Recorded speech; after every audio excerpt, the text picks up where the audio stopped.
सबरीमाला, जो भारत के केरल राज्य में स्थित है, अपने अंदर कई रहस्य समेटे हुए है। कहा जाता है कि यहाँ भगवान अयप्पा की पूजा की जाती है, जो भगवान शिव के भक्त हैं और विष्णु और शिव के मिलन से उत्पन्न पुत्र हैं। लेकिन ये कैसे मुमकिन हुआ और इसके पीछे की कहानी क्या है? कहते हैं कि एक घटना के बाद सभी महिलाओं को मंदिर में प्रवेश करने की सख्त मनाही है। ऐसा क्यों हुआ? जब हमने कुछ रिसर्च करके इस मंदिर के रहस्यों को खोजा तो हमें एक बात पता चली। आपको ये जानकर हैरानी होगी कि भगवान अयप्पा के दर्शन के लिए वहां बनी मस्जिद की परिक्रमा करनी पड़ती है। आखिर इसके पीछे क्या कारण है और ऐसा क्यों है? ये किसकी मस्जिद है और कोई भी आम इंसान आसानी से भगवान अयप्पा के दर्शन क्यों नहीं कर सकता? दर्शन के लिए जाने से पहले इंसान को 41 दिनों तक ब्रह्मचर्य का पालन क्यों करना पड़ता है और सात्विक जीवन शैली क्यों अपनानी पड़ती है? सबरीमाला मंदिर से जुड़े कई रहस्य हैं। इस डॉक्यूमेंट्री में हम इन रहस्यों से पर्दा उठाएंगे। अगर आप तैयार हैं तो ऑरिक कॉस्मोस के साथ भक्ति, धैर्य और साहस की इस यात्रा में शामिल हों। सबरीमाला के राज जानने के लिए हमें इतिहास पढ़नी होगी। इस मंदिर की कहानी जुड़ी है राक्षस राज महिषासुर के साथ। राजा महिषासुर एक बार ब्रह्मा जी के पास वरदान मांगने गया। उसने कहा, हे प्रभु ब्रह्मा, मुझे ऐसा वरदान दो कि कोई भी पुरुष मुझे मार न सके। उसने महिलाओं का जिक्र ही नहीं किया, क्योंकि उसके हिसाब से महिलाएं तो कमजोर थीं। महिषासुर को विश्वास था कि कोई भी महिला उसे कभी हरा नहीं पाएगी। उसकी भक्ति से प्रसन्न होकर ब्रह्मा जी ने वरदान दे दिया। फिर महिषासुर ने 3 लोकों में आतंक फैलाना और महिलाओं को सताना शुरू कर दिया। उसका अत्याचार असहनीय हो गया और देवता शिव जी से मदद मांगने गए। लेकिन वरदान के वजह से शिव जी भी उसके खिलाफ कार्रवाई नहीं कर सकते थे। तभी माता पार्वती महिषासुर के अत्याचार को खत्म करने के लिए दुर्गा माँ में बदल गईं। एक भयंकर युद्ध के बाद दुर्गा माँ ने महिषासुर को मार डाला। लेकिन कहानी यहीं खत्म नहीं होती। महिषासुर की एक बहन थी, महिषी। अपने पिछले जन्म में उसने महिषासुर की मृत्यु का बदला लेने की ठानी। उसने ब्रह्मा जी को प्रसन्न करने के लिए कठोर तपस्या की। जब ब्रह्मा जी प्रकट हुए तो महिषी ने वरदान मांगा कि केवल भगवान शिव और भगवान विष्णु के पुत्र ही उसका वध कर सकें। ब्रह्मा जी ने उसे ये वरदान दिया। महिषी अपनी अजेयता पर भरोसा करते हुए, ये मानते हुए कि कोई भी उसे हरा नहीं सकता, उसने आतंक मचाना शुरू कर दिया। इसी दौरान भस्मासुर नामक एक और राक्षस ने भगवान शिव को प्रसन्न करने के लिए तपस्या की। शिव जी ने उसे वरदान दिया कि वह जिसके भी सिर पर हाथ रखेगा वह भस्म हो जाएगा। शक्ति के नशे में चूर भस्मासुर ने इस वरदान को स्वयं भगवान शिव पर परखने की कोशिश की। बचने के लिए भगवान शिव ने भगवान विष्णु से मदद मांगी। विष्णु जी मोहिनी रूप धारण करके प्रकट हुए और भस्मासुर को उसके ही सिर पर हाथ रखने के लिए प्रेरित किया, जिससे वह भस्म हो गया। भगवान शिव और मोहिनी के मिलन से एक दिव्य बच्चे का जन्म हुआ, हरिहर पुत्र, जिन्हें बाद में भगवान अयप्पा के नाम से जाना गया। पांडलम राज्य के राजा राजशेखर, जिनकी कोई संतान नहीं थी, उन्होंने इस दिव्य बच्चे को पंपा नदी के पास एक जंगल में पाया। एक अर्षि प्रकट हुए और उन्होंने राजा को बच्चे को घर ले जाने और उसे अपना बनाने का निर्देश दिया और वादा किया कि अयप्पा का दिव्य उद्देश्य 12 साल का होने पर प्रकट होगा। राजा ने बच्चे का नाम मणिकांत रखा। इसके तुरंत बाद राजा और रानी को अपने ही पुत्र राजा राजन का आशीर्वाद मिला। दोनों लड़के एक साथ बड़े हुए, लेकिन मणिकांत की असाधारण क्षमताओं और वेदों और युद्ध में महारत ने उन्हें प्रसिद्ध बना दिया। जैसे जैसे अयप्पा बड़े हुए, उनकी दिव्य शक्तियां सबके सामने आने लगीं। एक दिन अयप्पा ने एक अंधे और गूंगे लड़के को गुरु दक्षिणा में उसकी आंखें और आवाज वापस दे दी। इस चमत्कार से राजदरबार के मंत्री जलन से भर गए। मंत्री और रानी ने मिलकर अयप्पा को रास्ते से हटाने की योजना बनाई, क्योंकि उन्हें डर था कि कहीं वो रानी के बेटे की जगह राजा न बन जाए। रानी ने बीमार होने का नाटक किया और मंत्री ने राजा को बताया कि इसका एक ही इलाज है, शेरनी का दूध। अयप्पा ने खुद आगे बढ़कर यह खतरनाक काम करने की बात कही। राजा के मना करने के बावजूद अयप्पा अपनी बात पर अड़े रहे और जंगल की ओर चल पड़े। जंगल में अयप्पा का सामना महिषी से हुआ और एक भयंकर युद्ध हुआ। अपनी दिव्य शक्तियों से अयप्पा ने महिषी को हराया और उसे अजू नदी में फेंक दिया। मरने से पहले महिषी को एहसास हुआ कि अयप्पा कोई आम इंसान नहीं, बल्कि हरि, विष्णु और हर, शिव का पुत्र है। उसने अपने कर्मों का पश्चाताप किया और अपने भाग्य को स्वीकार किया। इस घटना के बाद जंगल में भगवान शिव आए। भगवान शिव प्रकट हुए और अयप्पा को आशीर्वाद दिया और कहा कि उनका दिव्य कर्म पूरा हुआ। महिषी को हराकर अपना देवलोक का काम पूरा करने के बाद भगवान शिव ने अयप्पा को उनकी असली पहचान बताई। शिव जी ने अयप्पा को बताया कि उनका भाग्य बड़ा है और वह एक पूज्य योग्य देवता बनेंगे। भगवान शिव ने अयप्पा को राजा राजशेखर के पास वापस जाने का निर्देश दिया और इंद्रदेव से मदद मांगी, जो अयप्पा के साथ जाने के लिए एक बाघ में बदल गए। साथ में वह महल वापस गए। अयप्पा बाघ पर सवार और उनके पीछे जंगली बाघों का झुंड था। अयप्पा वापस आए राजपाट पर। बाघ पर सवार होकर वो दूध लेकर जिसकी रानी ने मांग की थी। जब अयप्पा जी बाघों के साथ महल पहुंचे तो राज परिवार और मंत्री पहले तो बहुत डर गए, लेकिन उन्हें जल्द ही अयप्पा जी की दिव्यता और उनकी शक्तियों का एहसास हुआ। अपराध बोध से भरकर रानी और मंत्री ने अपने गलत कामों को स्वीकार किया और अयप्पा जी से क्षमा मांगी। अपनी महानता दिखाते हुए अयप्पा जी ने उन्हें क्षमा कर दिया और उन्हें अपनी दिव्य कृपा प्रदान की। अपने दिव्य स्वरूप का परिचय देने के बाद अयप्पा जी ने सभी को अपने उद्देश्य की जानकारी दी। उन्होंने उपस्थित लोगों को आशीर्वाद दिया और सांसारिक जीवन को त्यागने की घोषणा की। फिर वे अदृश्य हो गए, राजा राजशेखर को उनके जाने के गम में छोड़कर। दुख में डूबे हुए राजा ने मार्गदर्शन के लिए बहुत प्रार्थना की। भगवान अयप्पा उन्हें सांत्वना देने के लिए एक दिव्य रूप में राजा के सामने प्रकट हुए।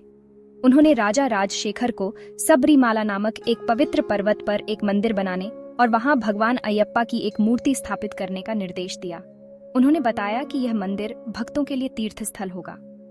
अयप्पा जी ने बताया कि भक्तों को 41 दिनों तक तपस्या और उपवास करना होगा, ब्रह्मचर्य का पालन करना होगा और भक्ति और विनम्रता के साथ मंदिर के 18 पवित्र सीढ़ियों पर चढ़ना होगा। अयप्पा जी के निर्देशों का पालन करते हुए राजा राजशेखर ने सबरीमाला में मंदिर का निर्माण शुरू करवाया। जब मंदिर बनकर तैयार हुआ तो स्वयं भगवान परशुराम उस स्थान को आशीर्वाद देने और भगवान अयप्पा की मूर्ति की प्राण प्रतिष्ठा करने के लिए प्रकट हुए। मकर संक्रांति के शुभ दिन पर मूर्ति की स्थापना हुई, जो सबरीमाला मंदिर में पूजा की शुरुआत का प्रतीक है।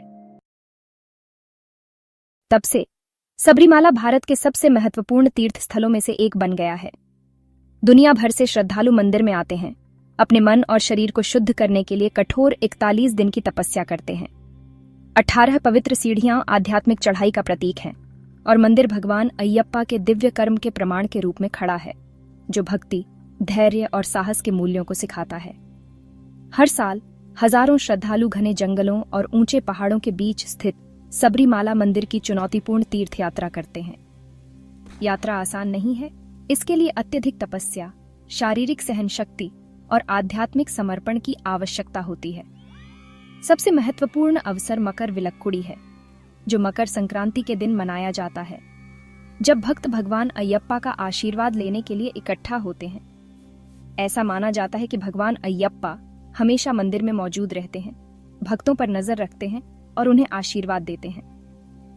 हालांकि एक सवाल जिसने वर्षों से कई लोगों को हैरान किया है, वह यह है कि महिलाओं को मंदिर में प्रवेश करने की अनुमति क्यों नहीं है, खासकर जब इसे आस्था और भक्ति का प्रतीक माना जाता है। इस प्रतिबंध के पीछे की कहानी पौराणिक कथाओं में गहराई से निहित है और यह सब राक्षसी महिषी की कहानी से शुरू होती है। भगवान अयप्पा द्वारा मारे जाने के बाद महिषी का पुनर्जन्म एक सुंदर महिला के रूप में हुआ। उसका नाम मल्लिकापुरत्तमा हो गया और उसने उस पर लगे श्राप को तोड़ने की कोशिश की। जंगल में एक ऋषि ने उसे बताया कि श्राप तभी टूट सकता है जब राक्षसी मर जाए। यह सुनने के बाद मल्लिकापुरत्तमा, जो अब एक रूपांतरित महिला थी, को भगवान अयप्पा का आशीर्वाद मिला। अयप्पा ने उससे कहा कि उसे अपनी इच्छा के अनुसार अपना जीवन जीने दिया जाएगा। हालांकि उस खूबसूरत महिला की एक इच्छा थी। उसने जीवन भर भगवान अयप्पा की पत्नी के रूप में सेवा करने की इच्छा व्यक्त की। इसने भगवान अयप्पा को दुविधा में डाल दिया, क्योंकि उन्होंने ब्रह्मचर्य का व्रत लिया था और उनके लिए विवाह कोई विकल्प नहीं था। भगवान अयप्पा ने महिला की इच्छा का मान रखते हुए उसे एक उपाय बताया। उन्होंने कहा कि वह जंगल में ध्यान करते रहेंगे और दूर दूर से भक्त उनका आशीर्वाद लेने आएंगे, लेकिन जिस दिन भक्तों का आना बंद हो जाएगा, वह उससे शादी कर लेंगे, अपना वादा पूरा करेंगे। मल्लिकापुरत्तमा खुशी से भर गई, इस शर्त पर सहमत हो गई और भगवान अयप्पा के ब्रह्मचर्य व्रत का सम्मान करते हुए उनसे थोड़ी दूरी पर इंतजार करने का फैसला किया। इस वादे के सम्मान में सबरीमाला मंदिर के दाईं ओर मल्लिकापुरत्तमा को समर्पित एक मंदिर बनाया गया था। ये मंदिर श्रद्धा का स्थान बना हुआ है और सबरीमाला के पहले भक्त, जिन्हें कन्नी अय्यप्पन या कन्नी स्वामी के नाम से जाना जाता है, वह है जो पहली बार तीर्थ यात्रा करता है। ऐसा माना जाता है कि जब कोई कन्नी स्वामी दर्शन करने आता है तो अय्यप्पा अपना वादा पूरा करेंगे और सबरीमाला में मल्लिकापुरत्तमा से शादी करेंगे। सबरीमाला मंदिर में महिलाओं को प्रवेश की अनुमति नहीं देने का कारण मल्लिकापुरत्तमा को दिया जाने वाला सम्मान और आदर है। चूंकि उन्हें वह माना जाता है जिनका भगवान अय्यप्पा की दिव्य योजना में एक विशेष स्थान है, इसलिए किसी अन्य महिला को मंदिर में उनके करीब आने की अनुमति नहीं है। यह प्रतिबंध भगवान अय्यप्पा के ब्रह्मचर्य व्रत और मल्लिकापुरत्तमा से किए गए उनके वादे की पवित्रता को बनाए रखने के लिए है। इस प्रकार महिलाओं के प्रवेश पर प्रतिबंध दिव्य योजना का एक हिस्सा है और भगवान अय्यप्पा द्वारा मल्लिकापुरत्तमा से किए गए वादे का सम्मान करता है। यह सुनिश्चित करता है कि मंदिर और इसके अनुष्ठानों की पवित्रता बनी रहे। कुछ तांत्रिक ग्रंथ बताते हैं कि जब कोई ब्रह्मचारी या ब्रह्मचर्य का व्रत लेता है तो उसे बाहरी दुनिया से किसी भी संपर्क से बचना चाहिए। यह सिद्धांत सबरीमाला मंदिर के नियमों से घनिष्ठ रूप से जुड़ा हुआ है, जहां ब्रह्मचर्य और पवित्रता के व्रत का कड़ाई से पालन किया जाता है। मंदिर के रीति रिवाज इस व्रत को दर्शाते हैं। मकर विलक्कुड़ी उत्सव के पालन पर विशेष महत्व दिया जाता है। आपने मकर विलक्कुड़ी उत्सव के बारे में सुना होगा, जो सबरीमाला मंदिर में होने वाला एक भव्य कार्यक्रम है। लेकिन इस उत्सव की उत्पत्ति रामायण की एक प्राचीन और कम झात कहानी में गहरी है। ऐसा कहा जाता है कि जंगल में भगवान अय्यप्पा के ध्यान के दौरान उनका सामना भगवान श्री राम से हुआ। अय्यप्पा, जिनके बारे में माना जाता है कि उनका जन्म राम और लक्ष्मण से हुआ था, ने पहचाना कि भगवान राम भगवान विष्णु के अवतार थे। उनकी मुलाकात के दौरान भगवान अय्यप्पा ने अपनी गहरी तपस्या के माध्यम से भगवान राम का ध्यान आकर्षित किया। उसी दिन मकर विलक्कुड़ी एक यात्रा के रूप में शुरू हुआ, जो भगवान अय्यप्पा से मिलने के लिए तीर्थ यात्रा की शुरुआत का प्रतीक है।